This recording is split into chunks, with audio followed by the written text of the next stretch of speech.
శ్రీ ఉపాసిని బాబా ఖ్యాతి ఎంతగా విస్తరించిందంటే 1927లో మహాత్మా గాంధీ జాతి పురోభివృద్ధికి ఆశీస్సులు కోరడానికి ఉపాసిని మహారాజును దర్శించారు. ఎంత మహాత్ములైనప్పటికీ ఉపాసిని మహారాజ్ ఆ సమయంలో ఒక వివాదంలో చిక్కుకున్నారు. ఆయనకు ఆ సమయంలో సహాయం చేయడానికి భగవంతుడు సరిగ్గా అదే సమయానికి నరసింహస్వామి సాకోరి చేరేటట్లు ఏర్పాటు గావించారు. అప్పటి పరిస్థితి ఒకసారి తెలుసుకుందాం. బాగా పూర్వకాలంలో హిందూ మత సిద్ధాంతాల ప్రకారం స్త్రీలకు కూడా పురుషులతో సమానంగా వేద పఠనం చేసి యజ్ఞాలు చేసే అధికారం ఉండేది. అయితే తరువాతి కాలంలో హిందూ మత ప్రముఖులు స్త్రీలకు ఈ హక్కు ఉండడాన్ని నిరాకరించారు. స్త్రీలకు ఈ హక్కులు తిరిగి కల్పించాలనే లక్ష్యంతో ఉపాసనీ మహారాజ్ విప్లవాత్మక చర్యలు చేపట్టారు. వేద పఠనానికి అనుమతించి యజ్ఞ నిర్వహణ చేయించడానికి గాను ఆయన 65 మంది కన్యలను కృష్ణుని విగ్రహం చేత పట్టుకుని వివాహం చేసుకున్నారు. అయితే అప్పటికి ఆయన వయస్సు 60 సంవత్సరములు పైబడి ఉంది. ఆ యువతులంతా 25 సంవత్సరముల లోపువారు. ఇది ఒక అసాధారణమైన అరుదైన సంఘటన. దాని ఉద్దేశం సరైనదే అయినప్పటికీ ఉపాసిని మహారాజ్ శిష్యుల్లో చాలా మంది ఈ చర్యను తీవ్ర నేరంగా పరిగణించి నాగపూర్, ముంబై కోర్టుల్లో కేసు నమోదు చేశారు. కోర్టు వారు కూడా ఈ విషయాన్ని తీవ్రంగా ప్రతిఘటించి ఉపాసిని మహారాజును కోర్టులో హాజరు కావలసిందిగా సమన్లు జారీ చేశారు.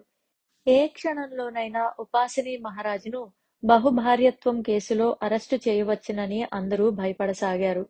ఉపాసిని మహారాజ్ కోర్టులో తన తరపున వాదించడానికి ఒక సమర్థుడైన లాయర్ కోసం అన్వేషించసాగారు.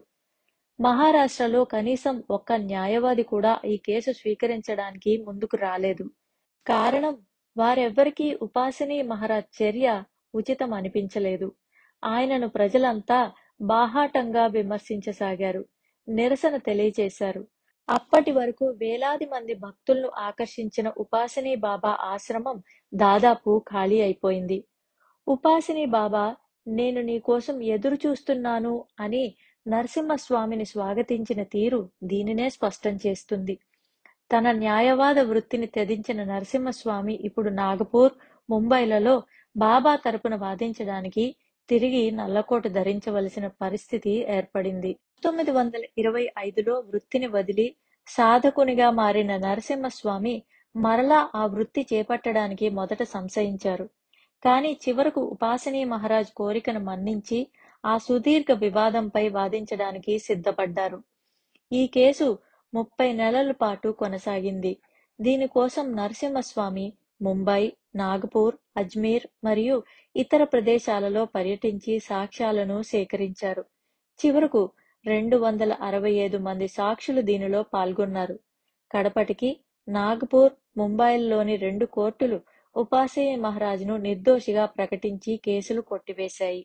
కానీ నరసింహస్వామి ఉపాసిని మహారాజ్ చర్యను వ్యక్తిగతంగా మాత్రం సమర్థించలేదు. ఆయన దృష్టిలో ఆధ్యాత్మిక సాధకులు సంపద, స్త్రీలకు దూరంగా ఉండాలి. అందుకే ఆయన ఉపాసిని మహారాజుతో కోర్టు మిమ్మల్ని నిర్దోషి అని తీర్పునిచ్చింది, కానీ నా దృష్టిలో మీరు దోషియే అని చెప్పారు. ఉపాసిని మహారాజ్ కేసు పనులు పర్యవేక్షిస్తుండగా నరసింహస్వామి ముంబై, నాగపూర్లతో పాటు కొన్ని తీర్థయాత్రల్లో కూడా పాల్గొన్నారు. హజరత్ తాజుద్దీన్ బాబా ఒక పరిపూర్ణ మహాత్ములని తెలుసుకున్న నరసింహస్వామి నాగపూర్లోని ఆయన సమాధి మందిరాన్ని దర్శించారు. అలాగే అజ్మీర్లో ఉన్న ఖ్వాజా మొయినుద్దీన్ చిస్తీ షరీఫ్ దర్గాను కూడా దర్శించారు. రాజస్థాన్లోని పుష్కర్ వద్ద తన గురు అన్వేషణలో సహకరించమని బ్రహ్మదేవుణ్ణి ప్రార్థించారు. అక్కడి పుష్కర తీర్థంలో స్నానం చేస్తుండగా మొసలి ఆయన కాలు పట్టుకుంది. అయితే భగవంతుని కృప వలన నరసింహస్వామి ఆ ప్రమాదం నుండి తప్పించుకోగలిగారు. సరైన సమయానికి ఒక సర్దార్జీ తన తుపాకీ తూటాతో ఆ మొసలిని కొట్టడంతో నరసింహస్వామి బ్రతికి బయటపడ్డారు. కాని అప్పటి ఆ గాయం ఆయన కుడికాలు మీద చాలా తీవ్రంగా ఉండి నెలల తరబడి ఆ కాలికి కట్టు వేసుకుని ఉండవలసి వచ్చింది. ఆ గాయం తగ్గిపోయినా కూడా ఆయన చాలా కాలం కుంటుతూ నడవవలసి వచ్చింది. ఈ 30 నెలలలో నరసింహస్వామి ఉపాసనీ మహారాజ్ జీవితాన్ని, ఆశయాన్ని లోతుగా అధ్యయనం చేసే అవకాశం లభించింది. ఆయన బోధలు నరసింహస్వామిని ఎంతో ఆకర్షించాయి. ఆ గురువు నుంచి తనకు వీలైనన్ని వివరాలు సేకరించి ఆయన జీవిత విశేషాలను ఒక క్రమ పద్ధతిలో కూర్చారు. ఉపాసనీ మహారాజుకు ప్రియ శిష్యులైన శ్రీ కాకడే, శ్రీ చిట్నస్ల సహాయంతో తను కూర్చిన వివరాలతో నరసింహస్వామిజీ ది సేజ్ ఆఫ్ సాకోరి అనే పుస్తకాన్ని 1936 ఆగస్టులో ప్రచురింపచేశారు. ఈ గ్రంథం ఉపాసనీ మహారాజ్ శిష్యులనే కాక సాయిబాబా శిష్యులను కూడా ఎంతగానో ఆకట్టుకుంది. సాయిబాబా ఒక ఆధ్యాత్మిక సాధకుని తనను తాను పరిశుద్ధుని చేసుకునే దిశలో ఎలా నడిపించారో, శిక్షణనిచ్చారో, తద్వారా ఆయనను ఏకాగ్ర చిత్తాన్ని, గురువు పట్ల అచంచల విశ్వాసాన్ని, భక్తిని ఎలా పెంపొందించారో, అందరిలో అన్నింటిలో భగవంతుని దర్శింపచేసిన విధానం అందులో వివరంగా వర్ణించారు.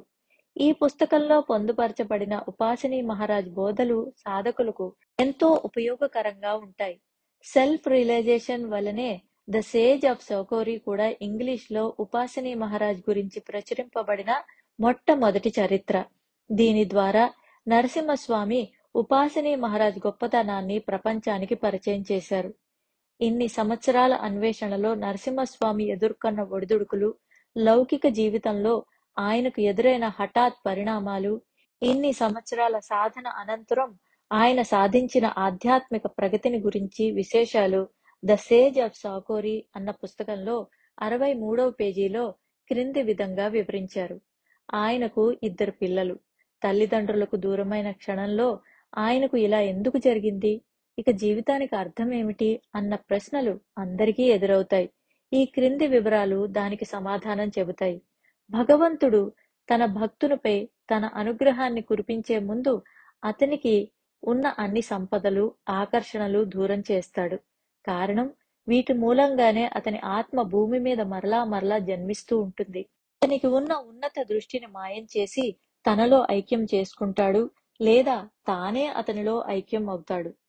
నరసింహస్వామీజీని భక్తి మార్గాన్ని అవలంబించవలసిందిగా ఉపాసనీ మహారాజ్ సూచన చేశారు. తుచ్చమైన లౌకిక ప్రయోజనాల కోసం తన శక్తులు వృధా చేయవద్దన్నారు. జపం, భజన, పారాయణ మొదలైన వాటి ద్వారా తన జ్ఞానాన్ని, మరో స్థైర్యాన్ని పెంపొందించుకోమని తెలియచేశారు. వాటి ద్వారా అతని శక్తులను దృఢం చేసుకోమన్నారు. ఒక పవిత్ర ఆస్తికుడైన అకించన అనే సాధువు చరిత్రను కూడా వివరించారు. ఉపాసనీ మహారాజ్ సలహాలను అనుసరించి నరసింహస్వామి తన సాధన కొనసాగిస్తూ ఉండగా ఉపాసనీ మహారాజ్ సాధన, బోధన విధానాల్లోని కొన్ని అంశాలు నరసింహస్వామికి మింగుడు పడలేదు. అప్పటి వరకు తనకు ఆధ్యాత్మిక జీవితం గురించి ఉన్న అభిప్రాయాలు, ఆశలకు అవి ఎంతో వ్యతిరేకంగా ఉండడం ఆయనను కలవరపరిచింది. ఆ కారణంగా ఆయన 1936 ఆగస్టు చివర్లలో ఉపాసనీ మహారాజును విడిచి వెళ్లిపోవాలని నిర్ణయించుకున్నారు. అప్పటికే నరసింహస్వామి తన అన్వేషణలో చివరి దశకు చేరుకున్నారు. తల్లిదండ్రుల నుంచి దూరమైన బిడ్డవలే ఆయన ఒక గురువు వద్ద నుంచి మరొక గురువు వద్దకు తిరుగుతూ ఉన్నారు. అయితే ఈ క్రమంలో ఆయన తన కోసం ఎదురు చూస్తున్న ఉన్నత లక్ష్యానికి, తన పుట్టుకకు సార్థకత చేకూర్చే లక్ష్య సాధనకు అనువుగా తనను తాను మలుచుకునేట్లు సాధన కొనసాగించారు. సాకోరి నుంచి షిరిడీ ఎంతో దూరం లేదు. నరసింహస్వామీజీ ఉపాసనీ మహారాజ్ ద్వారా షిరిడీ గురించి విని ఉన్నారు. తాను వ్రాసిన ద సేజ్ ఆఫ్ సాకోరిలో సాయిబాబా ఉపాసనీ మహారాజుకు ఏ విధంగా ఎంత తోడ్పాటును అందించారో విపులంగా వివరించారు. ఆ గ్రంథంలోని 38 నుంచి 41 పేజీలలో ఉన్న అధ్యాయాన్ని సాయిబాబాను గురించి వివరించడానికి కేటాయించారు. కాని సరైన తరుణం ఆసనమయ్యే వరకు ఆయనకు షిరిడీ వెళ్లి సాయిబాబాను దర్శించాలన్న తలంపే కలుగలేదు. అప్పటికే 1918లో బాబా మహా సమాధి చెంది ఉండడం వల్ల షిరిడీ దర్శనం వల్ల ఉపయోగం ఏమీ ఉండబోదని ఆయన భావించారు. అంతేకాక ఉపాసనీ మహారాజ్ కూడా ఆయనను షిరిడీ దర్శించమని ప్రోత్సహించనే లేదు. ప్రతి సంఘటన ఆయన సంకల్పం ప్రకారం ఆయన నిర్ణయించిన క్షణంలోనే జరుగుతుంది అన్నది పరమ సత్యం. సచిదానంద సద్గురు శ్రీ సాయినాథ్ మహారాజ్ కీ జై. పూజ్య శ్రీ నరసింహ స్వామీజీ కీ జై.